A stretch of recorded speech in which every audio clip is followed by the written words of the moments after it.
today's world of high-speed connection, text messaging, and social networking, we often find ourselves searching for information. There are millions of blogs on the internet. News, sports, politics, and tech. But I bring it all together for you and present it in a relentlessly unconventional fashion. My name is Zenny Abraham, and this is the Blog Report.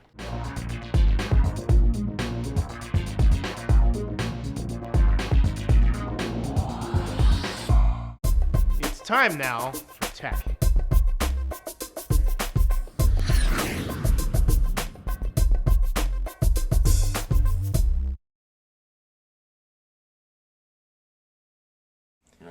Can Hollywood survive in a digital media age, or is it transforming into what? And here, I'll bring a finer point to that. I interviewed a fellow who was an actor on Harry's Law, among other shows, at Comic-Con last year, and he said to me that there's no residual income in new media for me. So he doesn't want to move into having his own videos because he says, I don't get as much money from it.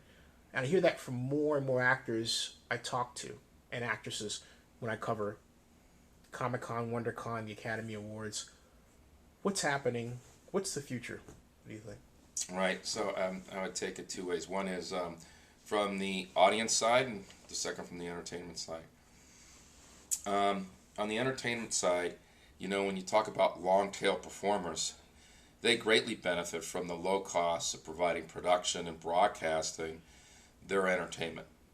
And so for the long-tail content that could not even survive, they have a means now of not only finding an audience, but connecting with that audience on a regular basis at a very low cost. And we say long-tail, I know what you mean in terms of that little piece of demographic purchase that you may not have been moving to in the past, but that's right? Because the viewer may not be tuned into it. It wouldn't be on the top 100 list. And I might, hey folks, The Long Tail is a great book, get it.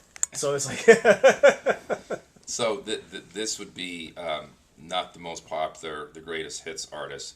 It'd be an artist that is focused on perhaps a certain genre of a certain interest that might not have as wide span of an audience, such as folk music, as an example, or other type of music that might be more niche-y.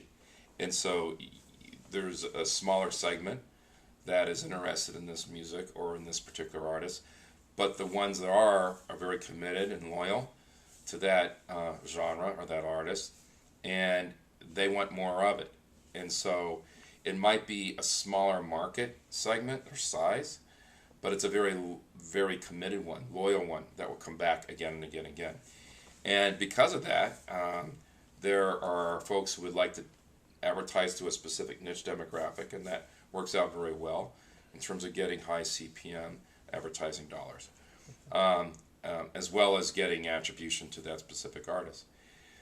The large, whether it be a movie house or a label for music, benefited greatly by having large economies of scale, which means not a fragmented market, as I just mentioned, with many, many different segments of a lot of different artists, a lot of different genres, but mainstream.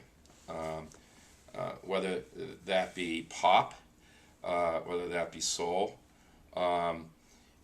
it's a thing where the millions and millions of listeners will want to hear the exact same thing from a consistent kind of brand from an artist. And that's where the movie houses or the labels for music make their money, because they then can leverage their distribution channels for that. As we've seen in the music industry, it got disaggregated, with the intermediaries basically losing a lot of the value add they had, with digitization allowing to have different methods of distribution. And it broke down those incredibly protected walls of distribution that the record labels had.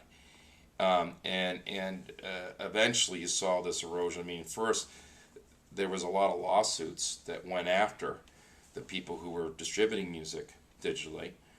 And you've seen that even highlighted by Napster. by Napster, and exactly was kind of the poster child for that. Yeah. But as time went on, I think the market spoke, and the market won through that process, where things like iTunes is a major distributor of digital music today.